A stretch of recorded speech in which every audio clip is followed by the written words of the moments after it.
Hello, everyone, and welcome to the Vegas Legal Magazine podcast. I'm Mark Fierro with Fierro Communications. Tyler Morgan, publisher of Vegas Legal Magazine, has the day off. Thank you so much for joining us today. Today is March 18th, the day after Governor Steve Sisolak's historic announcement regarding the shutdown of all gaming in Nevada and the shutdown of all non-essential businesses. Our guest today, my wife, Dr. Laura Addis Fierro, joins us to talk about life on the front lines of a medical clinic in Las Vegas that deals with the threat of the coronavirus every day. Dr. Laura, thank you so much for joining us today. Thank you for having me. So tell us, what is it like right now in your office, seeing patients every day, and they have to be, I imagine, scared to death of corona? It's a challenge right now. Everybody obviously is fearful. We're seeing patients coming in with common colds that are concerned. They think they may have corona. And we're seeing some very sick people. Just in today alone, I had one person who was elderly, multiple comorbidities, short of breath, and not running a fever, but had been on a cruise ship recently. Oh, wow. So we sent him over to the emergency room. And we had a person with a cold, a young lady who thought it was, and it's not as crazy as I thought it was yet.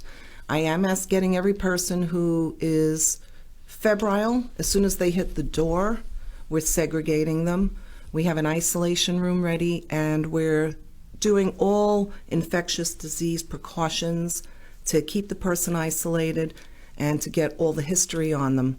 It's a challenge, though, because every day things are evolving. The testing guidelines change daily. They're changing hourly.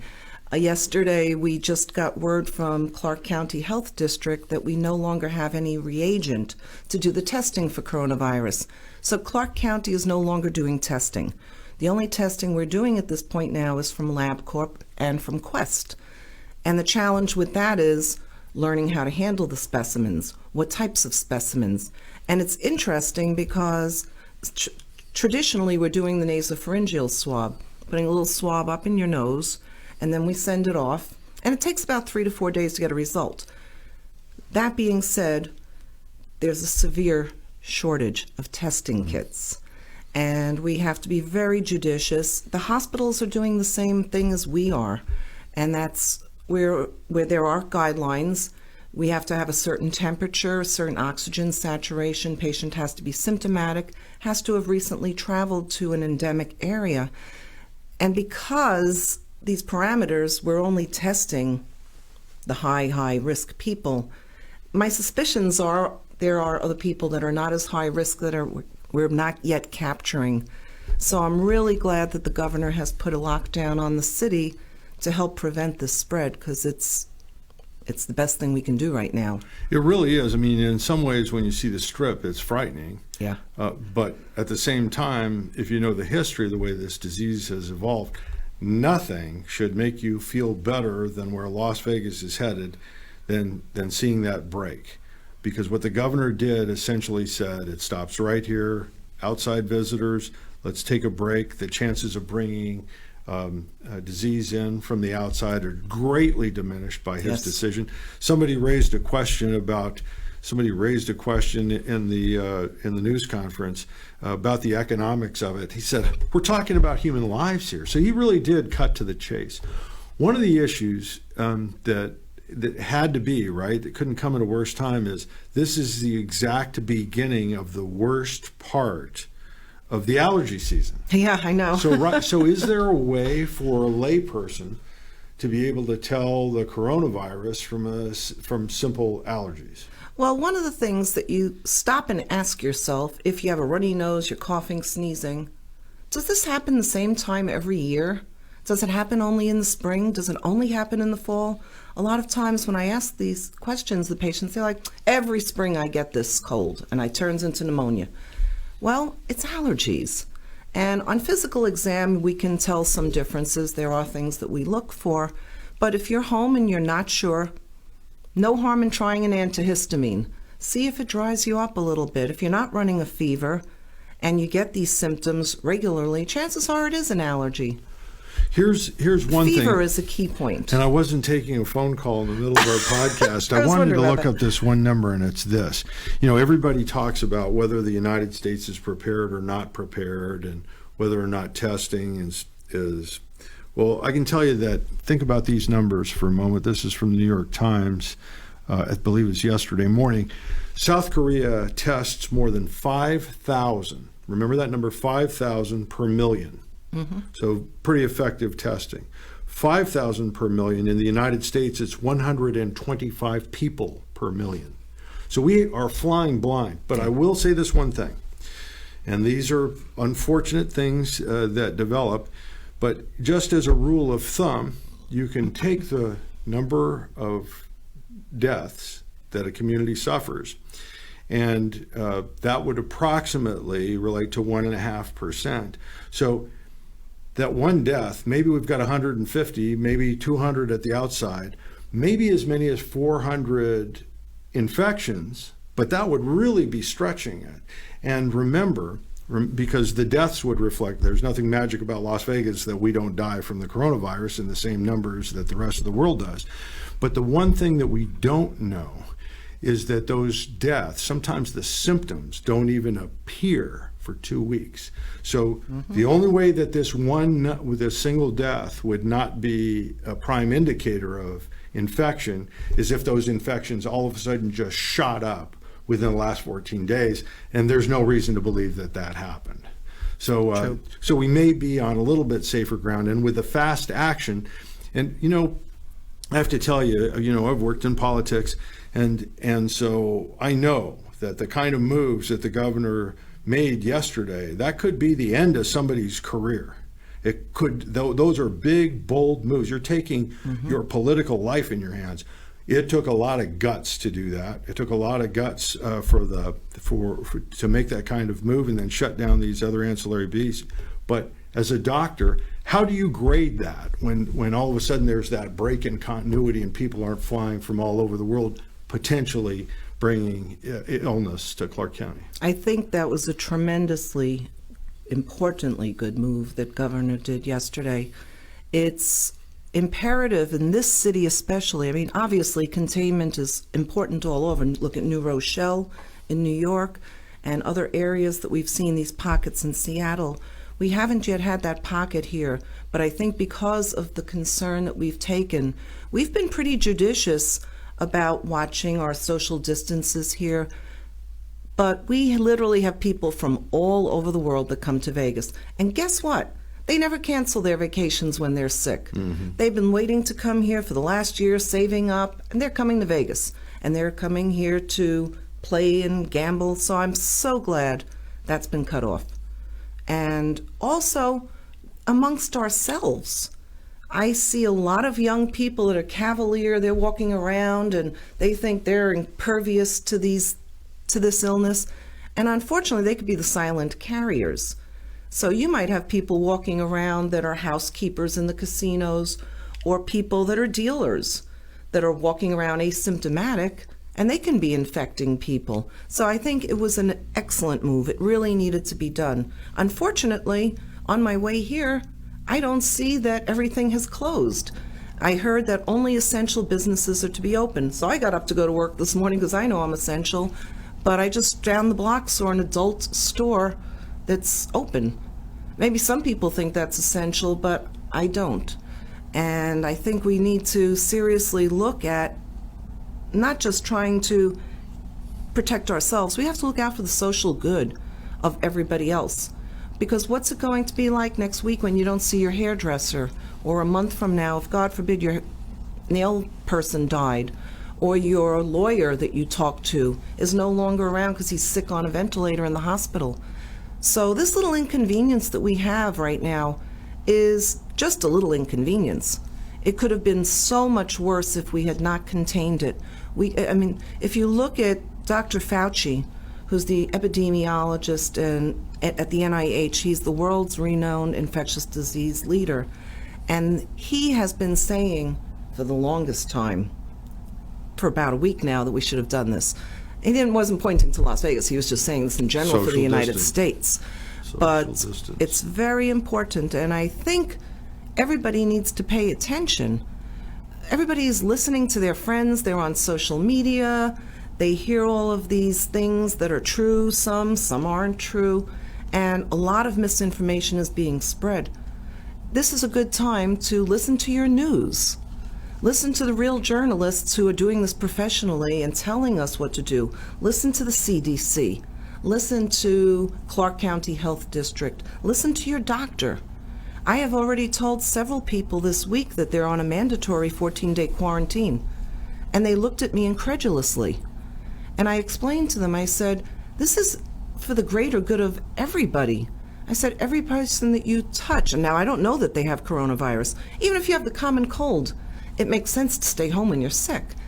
But people think they're supposed to keep going out and doing things. I think this is going to hopefully really hit home, and people will get they have to really take precautions. It's a real virus. It's not a game. If you look on what's trending on Twitter last Friday night across the country, major cities across the country, one of the leading tags was a great night out. So people out drinking. Yeah, I saw that. We're having a great time at the bar. Well, two things. You probably, somebody in their 20s and 30s, early 40s, they may not have to tangle with the virus the way others did. They're putting their parents and they're putting their grandparents at risk. And more importantly for them, if they're acting in self-interest, if they do have an underlying illness, they're going to find out, because that virus is the one that's going to put them in the hospital. We had somebody in their 20s die, and it turned out they said, well, here's a perfectly healthy 20-year-old. No, he had leukemia, undiagnosed leukemia. So if you want to find out if you've got some dread illness, go ahead and mess with this stuff, and you'll find out quick enough. The aspect that makes all the difference in the world, we've closed down the vector of travel. Mm-hmm. Uber is closed down. You're not touching things, not touching somebody else's vehicle. But we haven't shut down the vector of money, cash. That money that's in your pocket's been touched by thousands of people in the last few days. It's turned over and turned over. And in Vegas, who knows where that money's been? And suggestions. So how do we close that vector down? Well, I think it's important to, first of all, we're all home, so we're not spending a lot of money now. We're on lockdown. Most people are buying online. If you do have to go out and buy cash, wash your hands immediately after handling cash. Better yet, don't handle cash. If you have a card, you can use Apple Pay on your phone. If you have a credit card, debit card, use that. A lot of these little kiosks, you can put your card in. You don't have to hand it to a cashier, and you get it back. Most importantly, I'm asking you is, why are you out there spending cash anyway? There's no need for it. So that I'm glad we did shut down that big vector, because the casinos are all handling cash. What else can we do for it? I have a little side compartment in my purse that when I get cash back, what I've been doing for the last couple of weeks, I put the little cash in the side compartment, and when I do have to handle it again, I take it out very judiciously, hand it to whoever, and then I use my hand sanitizer, and it's... And remember this: you can use salad shooters. Just don't use it after that. But use salad shooters to clean both bills and coins. Laundering money and let it dry out. This is what the Chinese did. They take they take bills from high risk areas, medical care included, and they give them credit and then burn that cash. So they're not taking any chances. And right now, that's the one big remaining vector. So it's okay to wash money. Let it sit and dry, and don't commingle it with change that you get back in. Handle the change very carefully, as you said. I don't even bother with the change anymore. I usually tell them just keep the change, thank you. There is a big concern. These are what people call sleepless nights. But this is the time that you want to get the most sleep. That's when your body heals itself, doesn't it? It really is. And now, fortunately, a lot of us will have time to get the rest that a lot of us have been lacking. We're a hard-driven society. Most of us work hard and play hard. And because of that, we don't always get as much rest as we need, making us more susceptible to viruses. So now we will be able to build up our immunity and get some rest. But also, if you are sick, stay in bed, get rest, drink plenty of fluids. The more fluids you have, the better. What happens to cancer patients, people that are elderly, cancer patients, where stress is everything to them because they need sleep so desperately? This is a really great time to isolate to the extent possible, right? Just to stay away from the news. Especially cancer patients, because if they're receiving chemotherapy, their immune system is severely depressed. They must stay home. And I'm sure their doctors are making arrangements how to deal with the chemotherapy. I haven't yet been privy to how that's being handled. But emotional stress, in addition to the physical stress that they're experiencing, isn't only limited to cancer patients. Everybody's under stress physically. But I think what we need to do is exercise. It's a great, great, great way to eliminate stress. Meditation. Just don't go to the gym, right? Do not go to a gym. Well, the gyms are closed now anyway. But there's plenty of things you can do. If you're sitting at home, you could just start doing some arm exercises, doing some rotations. Even if you're sitting in your chair, you could do like bicycle pedaling. Better yet, if you're able to, get out, walk around the block. Nobody says you can't leave the house. This isn't China. We're not on shutdown. You can go outside. We're just trying to stay away from public places. Go out to Red Rock Canyon. Go take a walk. Look at nature. Enjoy nature. Go out, plant a garden. It's springtime. It's spring. Make some positive things in your life.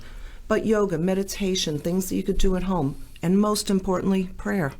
Prayer is a very, very good stress reliever. We know this, that for generations now, doctors have advised their patients when they have pulmonary issues, when they're at risk of pulmonary disease, to go west, go to the desert Southwest, drier air, that it's easier to recover from pneumonia, that it's more difficult to start the symptoms that cause pneumonia in the first place when you're in drier air. We are really fortunate in that regard, and the temperatures, our extreme temperatures are heading this way. We don't know what the extreme temperatures will do to this coronavirus, but we do know that in general, and Chinese doctors are saying this, that above about 75 degrees, 65, 70 degrees, the coronavirus has a tougher and tougher time. So it may very well be once you get past 100 degrees, 105, 110, we may be the only place in the country that has those kinds of temperatures other than Phoenix. It also seems to dislike corona as a family, does not thrive in high heat with humidity. Drops to the ground and it tends to kill it off. Do you have any hope regarding the temperature coming in? And we're all hopeful and hoping that is the case, as we see with the influenza. We just don't know yet. I had the privilege of speaking with a friend of mine earlier today who's an infectious disease doctor. I had called him up, kind of just trying to get a feel for what the experts are doing right now in town and what's going on. And I knew him because I had worked with him over when I had done residency at UMC, and I was particularly interested in infectious disease and almost did a fellowship in it. However, I didn't. I chose to go right into general medicine. But speaking to him, he enlightened me about a few things that are going on, and mostly from within the hospital.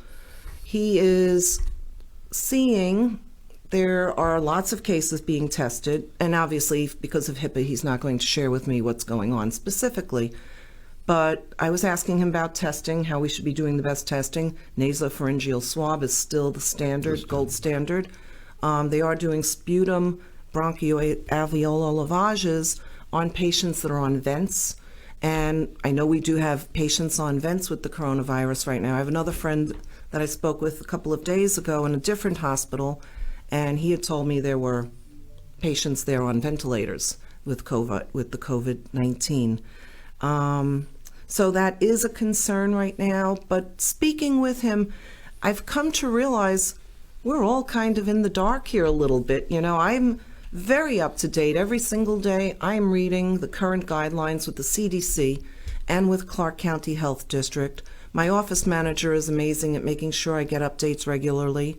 And you, reading 6 newspapers a day, you're always giving me facts. And with all this information that I've been getting for the last 3 months, I still haven't had anybody tell me, as a clinician, what to look for. And finally, on Medscape last week, I was able to get those answers. What to look for on a CBC, which is a lab test looking at blood cells. And it tells me what to look for on a chest x-ray, the findings that one would see. Spider webs, that's the new term, right? Well, that's one of them. It's actually ground glass opacities, but we use that term for a lot of other findings that aren't necessarily coronavirus. We find ground glass opacities on other disease processes, and I don't want to get into those right now. So just because you have it doesn't mean that's what it is. But nonetheless, you put the spectrums of findings together with a physical exam, a person with a temperature who's symptomatic, bam, you should have your diagnosis. So I'm glad that all of us doctors now have some information. I think what we're going to do is we're going to just learn as we go. We'll see what the heat does to it. We're going to see what now putting everybody at home in isolation does to this.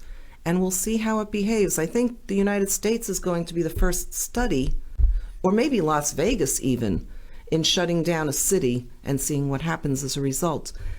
I don't see that that's happened anywhere else. Every time they did shut down a city, it was after the fact. I think because we've done this early enough, we won't see a lot, and I'm praying that we won't see a lot. We may catch a break. That one death, extrapolation from that one death seems to indicate that so far we've been lucky, and the governor, by shutting down the Strip, kept that torrent of potential for new cases, kind of nipped it in the bud. I will say this, as a former journalist, I can't stress this enough.